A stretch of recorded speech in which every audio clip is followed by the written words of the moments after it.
reservaram o tempo para mim, não é? Já a minha ministração.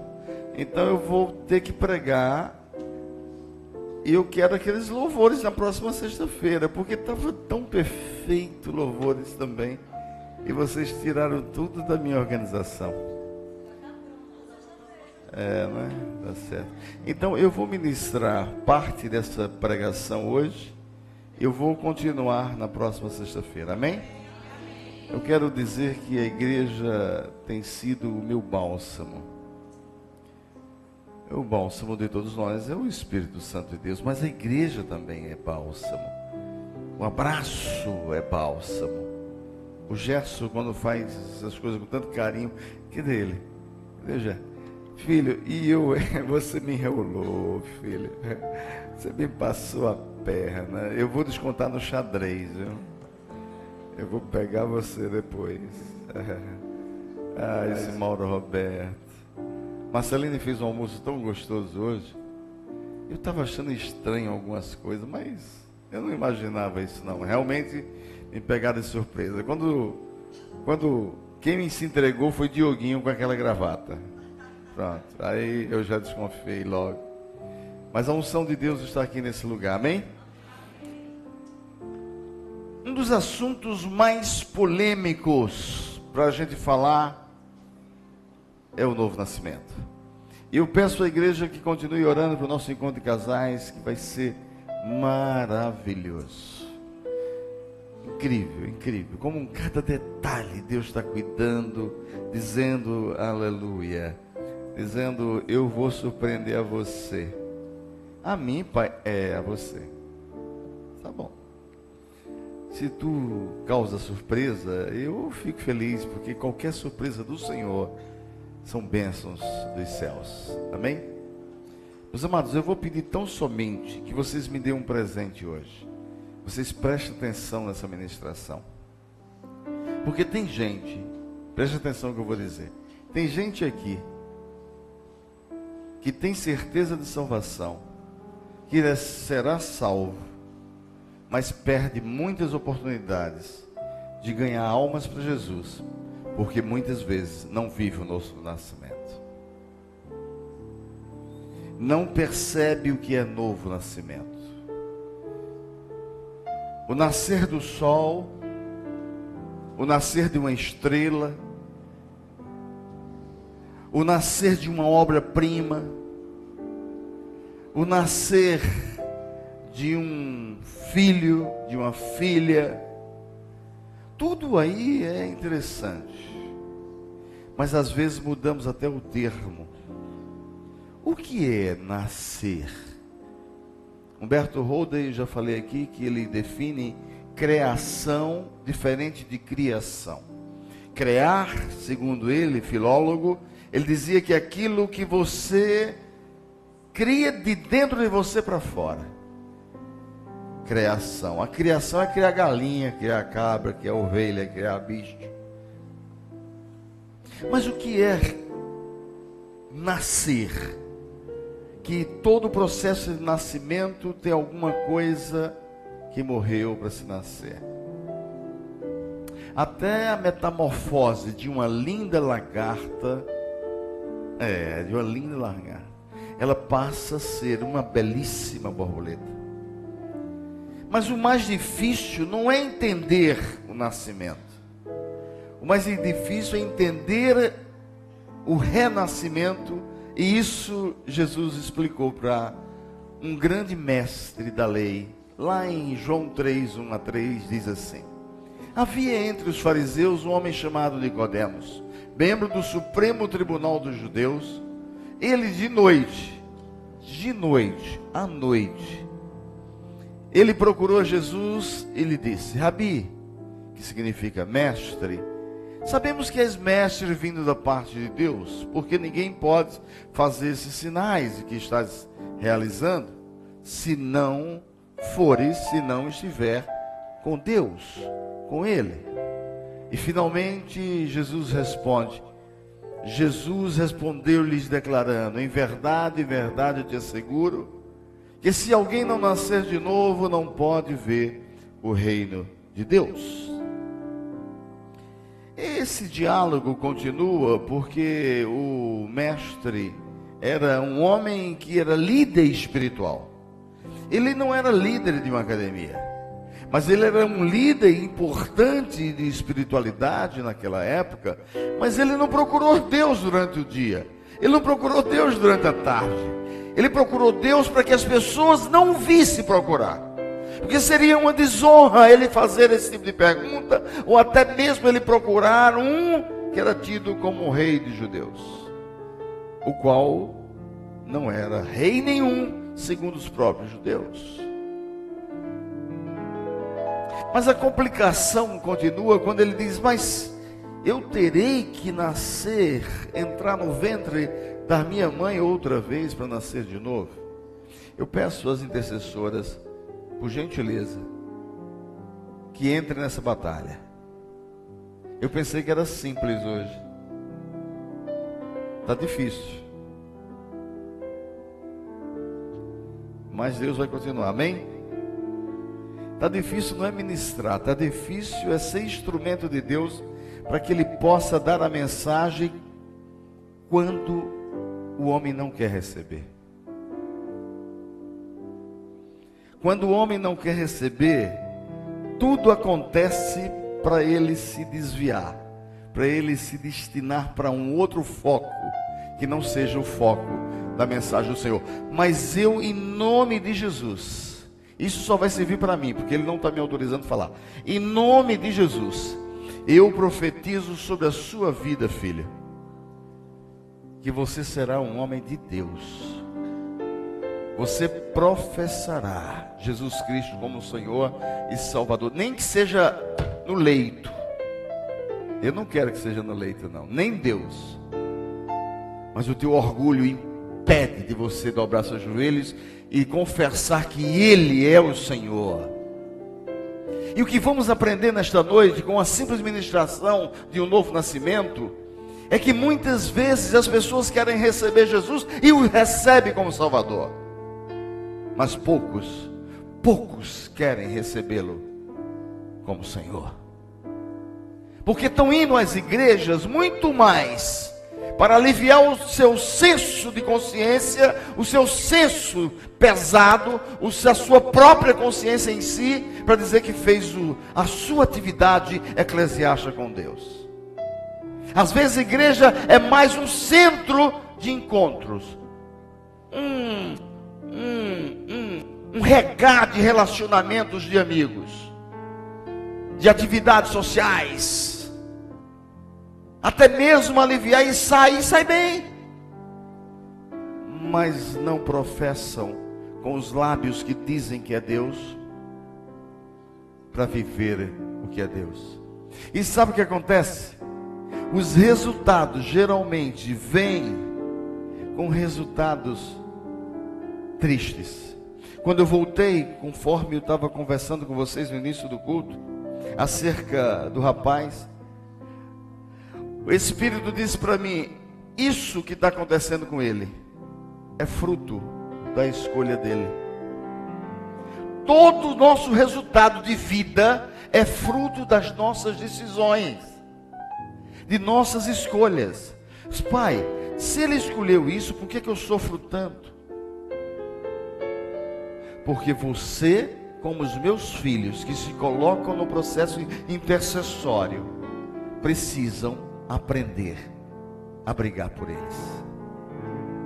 Não dá para entender você orar por uma pessoa que fuma. Eu já falei sobre isso aqui. Não dá para entender você orar por uma pessoa que é alcoolista.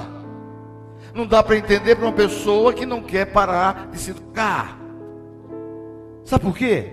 Porque nós só queremos encarar essas pessoas pelo lado natural de enxergá-lo. E não encaramos muitas vezes pelo prisma, pelo viés, pelo ângulo espiritual. Porque eles tomaram essas decisões erradas no passado, mas isso não quer dizer que eu e você não possa ajudá-lo pelo olhar espiritual. Você e eu viemos a um hospital.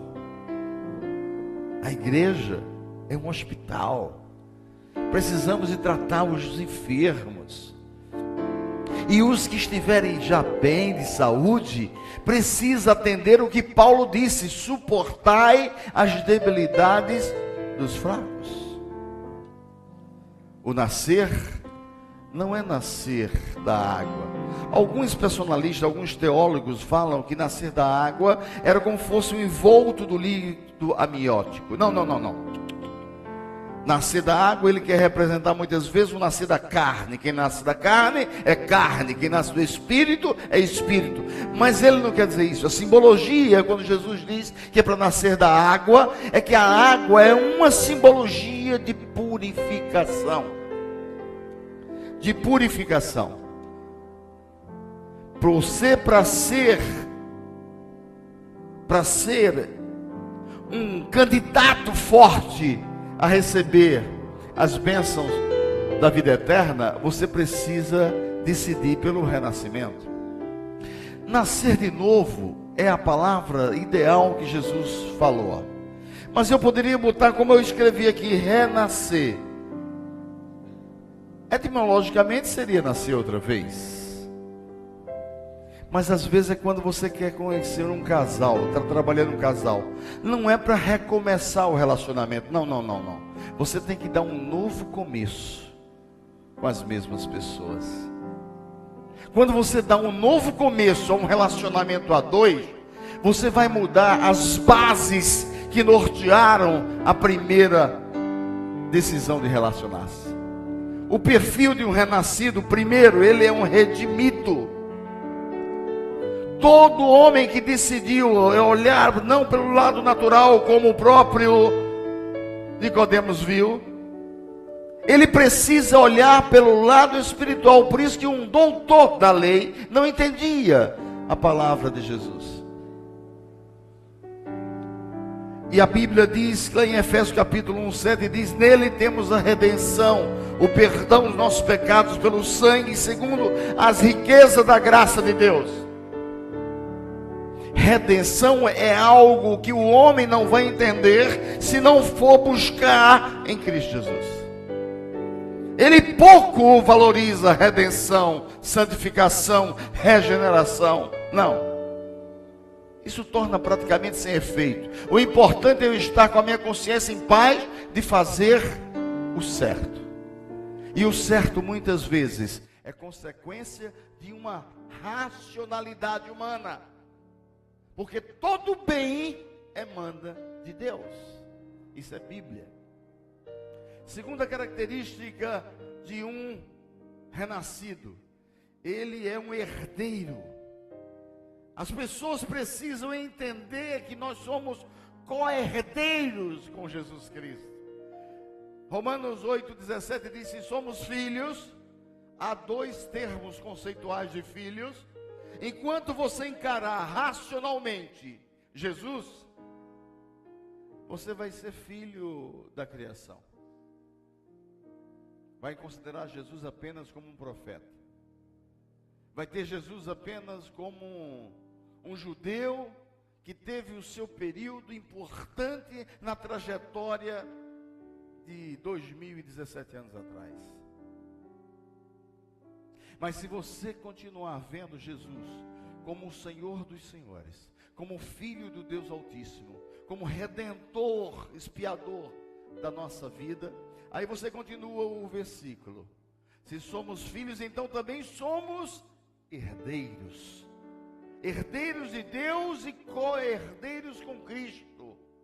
Veja que coisa linda. Paulo dizendo: se realmente participamos nos seus sofrimentos, porque eu acho que a igreja brasileira pouco sofre em nome de Jesus, pouco. Não sabe ainda, pelo menos a igreja contemporânea, mas no século anterior, principalmente na década de 20 e 30, onde nós evangélicos, crentes, protestantes, eram trucidados praticamente no interior quando ia pregar a palavra, porque isso é o que conta a história. Mas se nós formos atravessar esse oceano, vamos ver pessoas impedidas até de fazer o que nós estamos fazendo aqui agora. Por isso que nós não sofremos praticamente nada para continuar a leitura desse versículo. Mas se a gente sofre por servir ao Senhor, aí você continua da mesma maneira, participaremos da sua glória. Terceira característica de um renascido, de um homem que decidiu nascer de novo em espírito e não apenas na carne. Porque é necessário nascer também na água. E não é só batismo não, meus amados. A gente às vezes entende que esse versículo, Jesus está dizendo que precisa ser batizado. Precisa, é necessário, é imprescindível sim. Mas a simbologia da água representa a purificação. Quando você se arrepende dos seus pecados, você quer mudar a sua maneira de agir. Você muda a maneira de agir quando muda a maneira de pensar. Isso é um processo inicial do novo nascimento. Efésios 1:7 diz: se pois o Filho vos libertar, verdadeiramente sereis livres. Olha, a verdade liberta. Conhecereis a verdade e a verdade vos libertará, isso é claro. Mas o que tem de gente dentro da igreja que não desfruta de liberdade é impressionante. Porque vive na dependência de um sofrimento, fruto de uma sociedade castrante e cobradora. Vive na dependência muitas vezes de querer justificar os seus atos para atender muito mais o que o outro quer e pede e espera do que aquilo que você quer e reconhece fazer. Outra característica do renascido, olha que coisa linda, é a certeza e a convicção de que um dia você vai receber a coroa da vida. Mas sabe o que acontece? A gente está perdendo essa percepção maravilhosa. A gente já não dá tanto mais valor às coisas do porvir. É mais importante eu conseguir trocar de carro, trocar de casa, conquistar bens materiais, até conquistar bens sentimentais, do que pensar na vida eterna. Então, nascer de novo para as pessoas é isso irrelevante. Às vezes é relevante porque começa a passar um relacionamento de um novo proceder junto à sociedade. Paulo diz: se vossas esperanças em Cristo Jesus se limita a essa vida, a este lugar, a esta dimensão, a esta terra, vós sois os homens mais miseráveis, mais infelizes do mundo. E eu não consigo entender quando a gente sabe, como diz o salmista, que muitas vezes as bênçãos do Senhor, na minha ou na tua vida, pode ser que não seja nessa vida. Quando a gente começa a entender, aí você começa a entender o que irmã Dulce, pastor, você está falando de uma católica? Sim, porque tinha serviço de cristianismo verdadeiro. Madre Teresa de Calcutá, sim, católica, mas tinha vida no altar em serviço para ajudar as outras pessoas. Mas não, preconceito nosso de religiões e de etnias, e muitas vezes de dogmas e conceitos e preconceitos, impede-nos de ver a graça e a glória de Deus nas outras pessoas. Receberá a coroa da vida. Apocalipse 2:10, parte B diz: ser fiel até a morte, e eu te darei a coroa. Olha que coisa linda. Isso aí para os armenianos é a coisa mais maravilhosa que tem. Isso derruba qualquer argumento calvinista. Você não pode imaginar de que uma vez salvo para sempre. Será? Impossível, porque aqui a Bíblia diz, se fores fiel até a morte, receberás a coroa da vida. Coroa da vida é o privilégio de estarmos com Jesus Cristo. Vamos ver Jesus raiar nas nuvens? Não, eu nem quero ver, porque eu serei arrebatado nas nuvens não é? E nem verei. Você também, amém? Glória a Deus. E aí, sem um novo nascimento, agora vamos racionalizar. Agora eu vou, não é mais Carlos Mendes, agora eu vou copiar John Piper. Ele colocou 10 características de um novo nascimento quando não acontece, o que é que gera no ser humano? O que é que enseja no ser humano? Primeiro ponto, nós, sem novo nascimento, meus amados, preste atenção, eu estou falando na dimensão espiritual, estamos mortos, não sou eu que digo, é a Bíblia que diz, Efésios capítulo 1, verso 7, Paulo escrevendo aos Éfesos, dizendo assim, ó, Ele vos concedeu a vida, quando, estando vocês, eu e vocês, mortos, dos vossos delitos, das vossas transgressões e dos vossos pecados. Lembra, lá no discipulado que falamos sobre, olha aí ó, pecados, transgressões, e Paulo nem falou em iniquidade. Iniquidade é quando você não dá mais a mínima, porque você não está dando a mínima, e às vezes Deus não vai discutir com você filosofia, nem antropologia, sabe por quê? Porque Ele não fez isso nem com Jó, porque você não tem buscado a justiça, inclusive dentro do seu lar. Quando você é injusto dentro do seu lar, e você clama por justiça, Deus não responde a você. Mas Deus responde, como respondeu Abacuque. Abacuque chegou para Deus assim, Pai, até quando o teu povo, é teu povo, sofre que esses ímpios que estão aí fazendo, quando é que vamos ver justiça, Pai? Jó clamou e disse, os meus olhos, antigamente eu ouvi falar, mas hoje meus olhos te vê, mas eu não quero entender porque tu estás fazendo isso comigo, porque fazes? Às vezes é a forma autoritária que você quer dialogar com Deus. Às vezes você nem dialoga mais com Deus, você tem desprezado Deus, porque o diálogo é só você chegar lá, falar e esperar. Não, você ora, agradece pelo alimento, agradece pelo dia e dorme, não espera nem ele falar. Isso não é diálogo, isso é monólogo. E o novo nascimento perpassa para que você aprenda a ouvir. Aliás, minto, esqueço, errei. A escutar é diferente de ouvir. Às vezes, o ouvir é igual a como chama um ditado popular, ouvido de mercador. Entra aqui, às vezes nem atravessa. Ingmar Bergman escreveu um filme, dirigiu um filme com a sua esposa, Ingmar Bergman. Isso é só para os velhos. Morangos Silvestres. Filme preto e branco. Lembra como fosse hoje? Tinha aquele negócio, a senhora deitada, moribunda, deitada, escutando. Aí a netinha fez, ô vovó, por que comigo a senhora não bota o equipamento para a senhora escutar? Mas com todo mundo que vem aqui, a senhora bota. Filha, a arte de viver está na forma de ouvir. A você eu escuto, eles eu apenas ouço.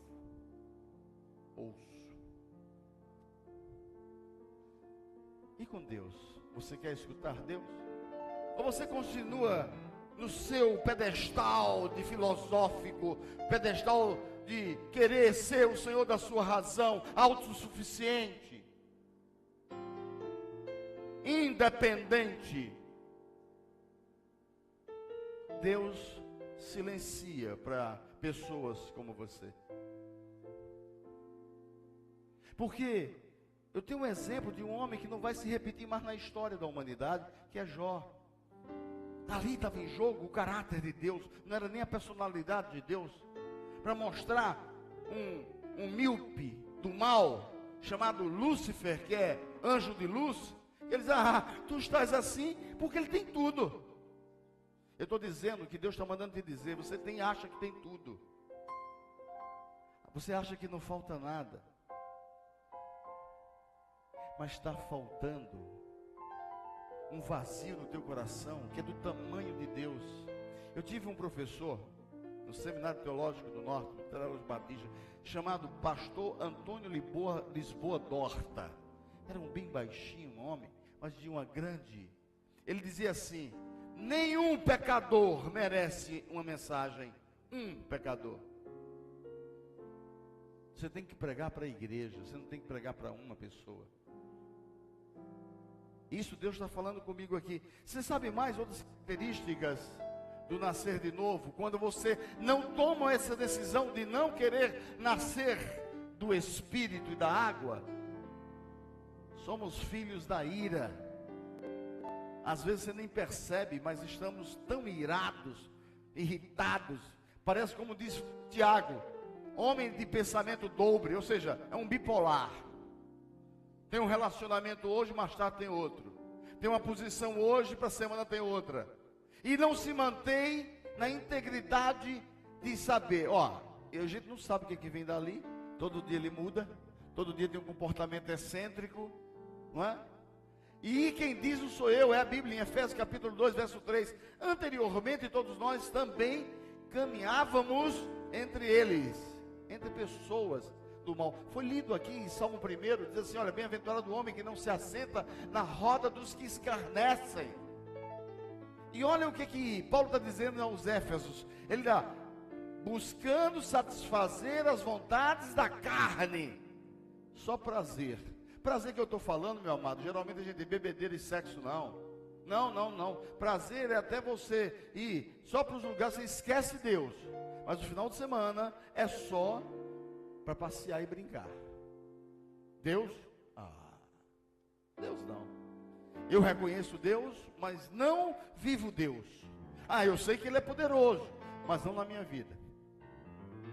Quando o homem não tem Deus e não tem o compromisso de nascer de novo, ele pouco se preocupa em exercer a aplicabilidade de ser instrumento nas mãos do Senhor. Por isso que tem bênçãos especiais para aqueles que querem compromisso com Deus.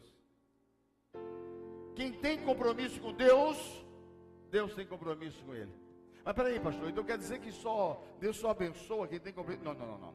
O sol nasceu para todos. Nascimento. Agora eu não sei se ele nasce de novo amanhã, vai nascer de novo amanhã, certamente. Mas às vezes a tua vida faz os famosos eclipses. Não precisa nem de Josué fazer parar a luz do dia. Mês passado teve eclipse nos Estados Unidos, né? Eu não sei se tua vida é assim esporadicamente, que tu precisa, para saber e ver o poder de Deus, precisa ser homem espiritual, precisa entender as coisas espirituais. Outra característica de um ser que não é nascido de novo, ama as trevas e odeia a luz. Olha, é muito interessante. Pastor, mas eu amo a luz, eu amo Jesus, eu amo o Senhor. Mas a Bíblia diz bem claramente em João 3,19, que diz assim, e o julgamento é este: a luz veio ao mundo e os homens amaram antes as trevas que a luz. Isso é Bíblia, não sou eu, isso é Bíblia, porque as suas obras eram más. Peraí, pastor, eu faço obras boas, eu não faço nada de maldade. Qual é a sua relação de bondade, do bem, a nível de espiritualidade? Porque a prática do bem não é só ajudar o outro. A prática do bem é fazer com que o outro entenda a visão, o prisma, a dimensão espiritual de um relacionamento aqui na terra. O homem espiritual, ele consegue discernir as coisas. O homem natural, não. Para ele isso é loucura. Outra característica que possamos entender. Agora, difícil às vezes entender, porque Deus endureceu o coração de Faraó. Esses são os questionamentos quando a gente tem 18 anos de idade e começa a questionar uma série de coisas de Deus. Mas sabe o que acontece? É que às vezes você não tem mais 18, você tem 36. Às vezes você não tem mais 36, você tem 57. E continua questionando a Deus. Porque a tua imaturidade espiritual, ela é tão grande que tu sofres na relação natural do ser. Essa característica de coração duro, É quando o homem não quer abrir mão de ser flexível para o poder do Espírito Santo de Deus. E Paulo diz isso. Paulo diz, olha, se vocês se convencerem pelo poder do meu argumento, é só por pouco tempo. Vocês têm que se convencerem pelo poder do Espírito Santo de Deus. Efésios, outra vez, 4,18 diz, eles estão com o entendimento mergulhado nas trevas. Não é porque ele faz maldade, espanca, denigre. Não. Trevas que ele quer dizer aqui necessariamente é ausência de luz. Porque trevas não existe. O escuro não existe. O mal não existe. No princípio científico não existe. É ausência de luz. É ausência do bem. É o lado do antônimo. Eles estão mergulhados na treva e separados da vida de Deus por causa da ignorância em que vivem. Continuam sendo ignorantes devido ao embrutecimento do seu coração. Ou seja, um coração tão bruto, tão duro, que não se permite deixar convencer pelo poder da palavra. Quando o hino toca e você chora, esse aí não vai chorar nunca. Quando um hino, ou um louvor, ou uma palavra te faz sensibilizar, tem um aspecto da emoção, sim, lógico. A gente tem que olhar pelo viés da psicologia, mas a gente tem que entender também pelo lado da espiritualidade. Finalmente, incapazes de aceitar o Evangelho. 1 Coríntios 12, 14, são homens que não querem nascer de novo. Querem continuar às vezes servindo a Deus, entre aspas, mas sem deixar o coração fluir da espiritualidade. Ora, o homem natural não compreende as coisas do Espírito de Deus, porque lhe parecem loucura, e não pode entendê-las, porque elas se discernem espiritualmente. Ou seja, não vai entender nunca, enquanto não se quebrantar para aceitar Jesus como Senhor e Salvador. E não é só isso. Ao aceitar, ao reconhecer através do poder do Santo Espírito de Deus que você errou, que você pecou, que você agora quer mudar a maneira de agir, aí você está vivenciando um novo nascimento. E para terminar, meus amados, é incapaz de vir a Jesus. Os homens que não querem nascer de novo, os homens que não querem ter um novo nascimento, eles não têm capacidade de chegar a Jesus. Mas peraí, agora complicou. Se o senhor está dizendo que naturalmente o homem não consegue vir, mas ele não tem que tomar decisão? Sim, ele tem que tomar decisão, mas ele ainda não é espiritual. Quando ele toma decisão e ele entra, ele começa a desfrutar isso aqui, ó. Portanto, vos quero fazer compreender que ninguém que fala Espírito de Deus diz Jesus é anátema. Se esse homem que decidiu vir a Jesus, só vai falar de bem de Jesus. Esse homem não pode ter uma postura, e continuando o versículo, ele não pode ter uma postura de dizer que o Senhor é Senhor, se não for pelo Espírito de Deus. E ninguém pode dizer que Jesus é o Senhor, senão pelo Espírito Santo. E aí, quando você toma a decisão de mudar a sua vida, mudar a maneira de agir, é mudar primeiramente a maneira de pensar. Eu insisto nisso, porque é um princípio da psicologia. Não é? Você jamais vai conseguir mudar a maneira de agir, e muda. Terapeuticamente você pode mudar durante um ano. Por isso que existe diferença entre uma terapia e um aconselhamento. Se a terapia for só aconselhamento, isso passa só um pouco tempo. Depois volta tudo que era. Se a terapia perpassa por encontrar respostas na própria pessoa, quando você encontra resposta na própria pessoa, para ele se confrontar, ele vai percebendo que aquilo não é o ideal para ele. Ele se encontra e diz: agora eu não quero mais viver isso. Isso eu não quero mais para a minha vida. Principalmente quando ele se confronta com o outro. Eu vou celebrar um casamento amanhã. E geralmente quando você celebra um casamento de jovens, é uma coisa, de faixa etária balzaquiana é outra, mas quando a gente, vamos dizer assim, 20 anos, 30 anos e 50 anos, já é outra coisa. Você não pode, você tem todo o direito de errar na vida, mas com 50 anos, você vai casar, você não pode mais errar.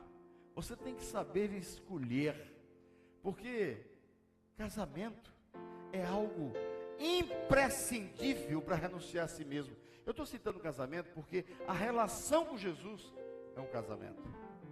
Nós somos a noiva de Cristo e vamos para as bodas com Jesus. E a gente tem que ter esse relacionamento no dia a dia. Vocês sabem por que é necessário nascer de novo? Eu vou dizer uma coisa a vocês. Eu acho que alguns sabem, outros não, mas uma boa expressiva maioria desconhece. Você tem que nascer de novo todos os dias, a cada manhã, a cada manhã. Deus me deu o privilégio de um determinado dom entre outros, mas vocês viram o meu testemunho de hoje. Eu não percebi que aquele rapaz que eu passei 2 vezes por ele precisava de ajuda.